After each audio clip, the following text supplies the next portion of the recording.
Olá pessoal, aqui é o Neymesiá e hoje eu vou falar dos principais comportamentos funcionais mal adaptativos dos pacientes com dores lombares crônicas ou dores cervicais crônicas.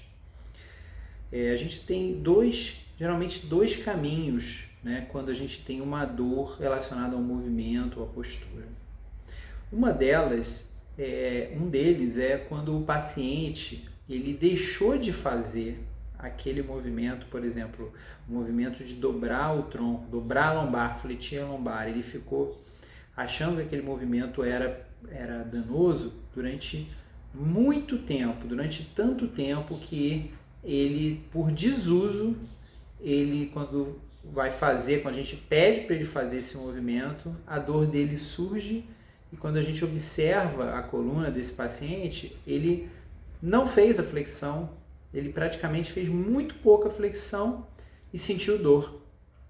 E aí, quando a gente expõe esse paciente ao movimento de flexão, aí nesse caso, terapia manual poderia ajudar, mas o importante é que ele consiga ir ganhando o movimento de flexão e ganhando confiança.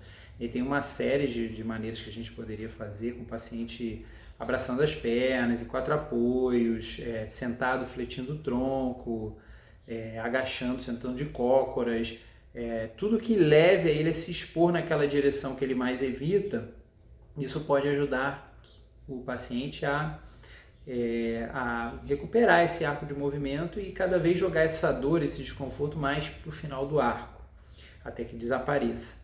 Isso é o que a gente chama de disfunção de movimento.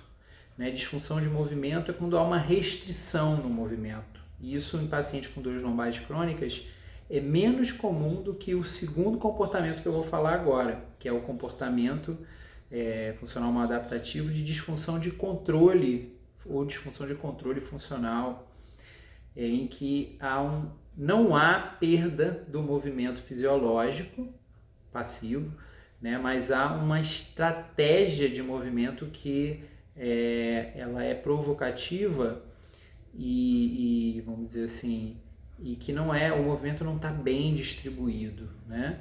Em ambas as situações, ambos os comportamentos, existe um aumento de atividade da musculatura do tronco, por exemplo, na dor lombar, que faz com que os movimentos fiquem, né, dessa forma ao invés de mais soltos, né, dessa maneira aqui.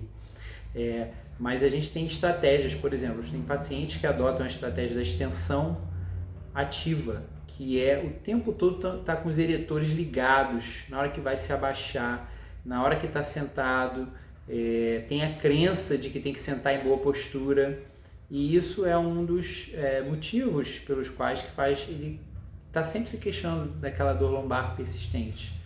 Né? Isso é um exemplo. Um outro é descarga de peso unilateral, em que o paciente por algum motivo evitou descarregar o peso naquele membro e é desconfortável e ele precisa justamente se expor àquele movimento de descarga de peso. Não há perda de mobilidade aí, simplesmente foi um comportamento que ele adotou e que é mal adaptativo e que precisa ser modificado. E modificando esse comportamento começa a ter um alívio da dor e principalmente da incapacidade.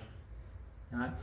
Então, esses seriam alguns exemplos, né, da diferença em disfunção de movimento, que é restrição. Eu preciso ganhar arco de movimento na direção da dor, porque está restrito, e a disfunção de controle, que não há perda fisiológica do movimento, mas há uma estratégia de distribuição de carga de movimento ou uma alteração, né, vamos dizer assim, na postura que faz com que haja pouca variabilidade nas direções opostas.